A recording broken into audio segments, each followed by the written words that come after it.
anak-anak, kembali lagi di kelas Palem Desa. Nah, pada kesempatan kali ini kita akan belajar tentang pengelolaan keuangan desa.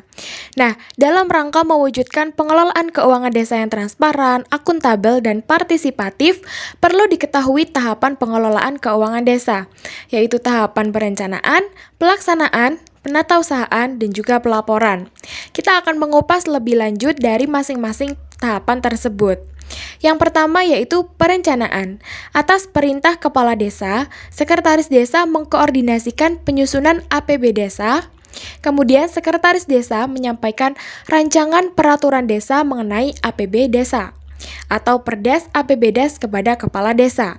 Rancangan Perdes APB Des disampaikan Kepala Desa kepada BPD untuk dibahas dan disepakati bersama dalam musyawarah BPD. Nah, setelah disepakati rancangan tersebut, disampaikan Kepala Desa kepada Bupati atau Wali Kota melalui camat.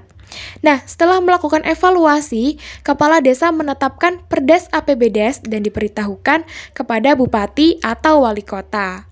Nah, kemudian yang terakhir yaitu Kepala Desa menyampaikan informasi mengenai APB Desa kepada masyarakat melalui media informasi.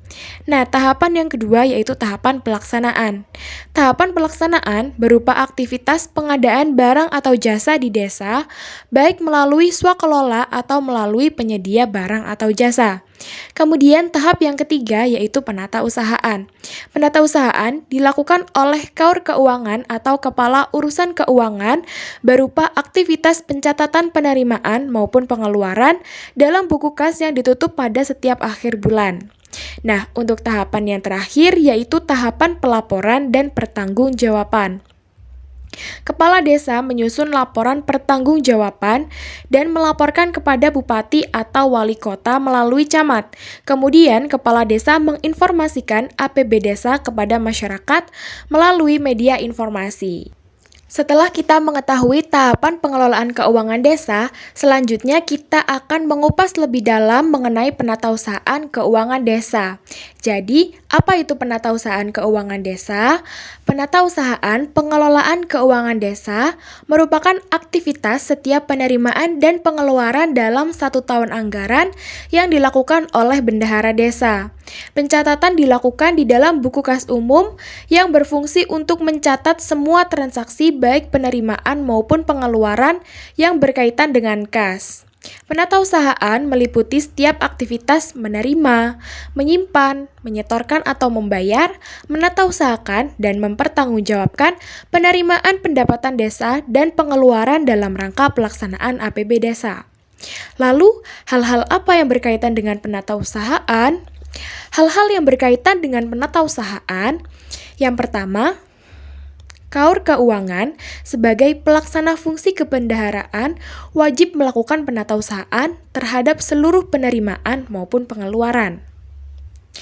Yang kedua, Kaur Keuangan sebagai pelaksana fungsi kebendaharaan wajib mempertanggungjawabkan penerimaan uang yang menjadi tanggung jawabnya melalui laporan pertanggungjawaban penerimaan kepada Kepala Desa paling lambat tanggal 10 bulan berikutnya.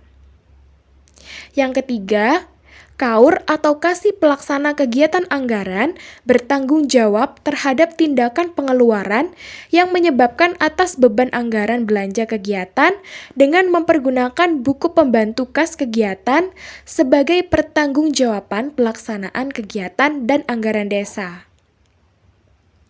Yang selanjutnya, yaitu dalam melaksanakan tugasnya, Kepala Urusan Keuangan atau Kaur Keuangan dilarang untuk membuka rekening atas nama pribadi di bank dengan tujuan pelaksanaan APB Desa.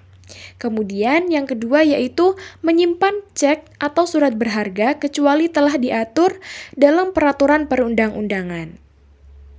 Selanjutnya, penatausahaan anggaran ini dibagi menjadi penerimaan anggaran dan pengeluaran anggaran. Yang pertama, kita akan membahas penerimaan anggaran. Penerimaan anggaran desa disetor ke rekening kas desa dengan cara yang pertama, disetor langsung ke bank oleh pemerintah, baik pemerintah provinsi maupun pemerintah kabupaten atau kota. Contoh dari jenis penerimaan tersebut adalah penerimaan untuk pendapatan dana desa, alokasi dana desa, bagian hasil pajak dan retribusi, dan bantuan keuangan dari provinsi maupun kabupaten atau kota. Cara yang kedua, disetor melalui bank lain, badan, lembaga keuangan, dan atau kantor pos oleh pihak ketiga. Contoh atas jenis penerimaan ini adalah penerimaan untuk pendapatan hasil usaha, hasil aset, pendapatan lain-lain hasil kerjasama desa dan hibah, bunga bank, sumbangan dari pihak ketiga, serta pendapatan lainnya yang diterima melalui transfer ke rekening kas desa. Kemudian, cara yang ketiga yaitu disetor oleh KAUR keuangan untuk penerimaan yang diperoleh dari pihak ketiga.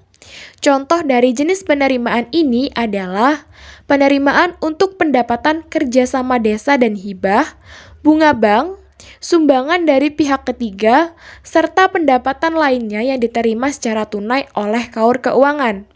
Untuk selanjutnya, KAUR keuangan wajib menyetorkan pendapatan tersebut ke rekening kas desa di bank sebelum dibelanjakan sesuai APB desa.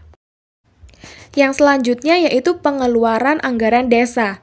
Terdapat beberapa ketentuan pengeluaran atas beban APB desa meliputi yang pertama, pengeluaran atas beban APB desa berdasarkan RAK desa yang disetujui oleh kepala desa.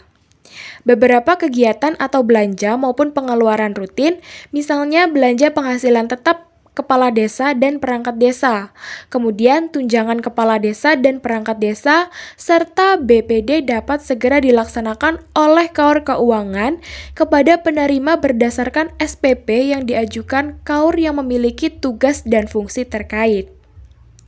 Ketentuan yang kedua yaitu pengeluaran atas beban APB desa melalui kegiatan swakelola dilakukan oleh KAUR keuangan kepada KAUR atau kasih pelaksana kegiatan anggaran atau bisa disingkat dengan PKA atas dasar DPA dan SPP yang disetujui kepala desa. Kegiatan pengadaan barang atau jasa secara swakelola, misalnya pembangunan infrastruktur, pelaksanaan pelatihan, kegiatan posyandu, dan sebagainya yang dilaksanakan bersama-sama dengan warga masyarakat desa.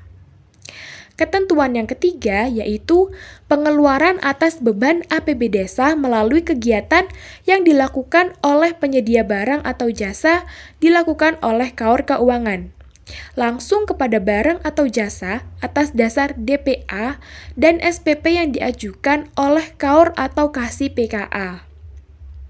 Kegiatan dengan penyedia barang atau jasa dilaksanakan ketika pengadaan tidak dapat dilakukan secara swakelola. Pengadaan juga dapat dilakukan melalui penyedia untuk mendukung pelaksanaan kegiatan yang melalui swakelola. Nah, itu tadi merupakan konsep dasar dari pengelolaan keuangan desa. Selanjutnya, kalian juga harus belajar bagaimana pencatatan transaksi yang ada pada desa. Jadi, simak video selanjutnya ya. Untuk video kali ini kita cukupkan di sini. Sampai jumpa lagi.